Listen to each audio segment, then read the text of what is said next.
Hey friends, who's hungry? Don't waste your money buying chicken stock from the grocery store.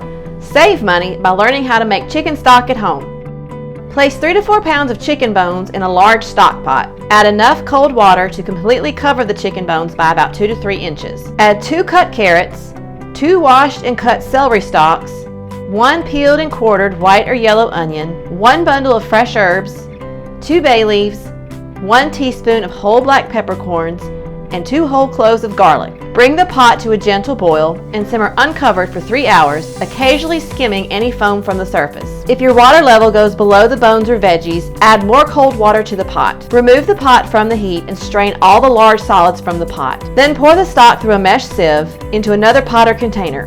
Discard any solids left behind. Allow the stock to sit in the refrigerator overnight, then skim and discard any hardened grease that has formed on the surface. Transfer the stock to airtight containers with lids or freezer bags. Store in the fridge for up to 4 days or in the freezer for up to 3 months. Looking for more recipes? Be sure to follow me.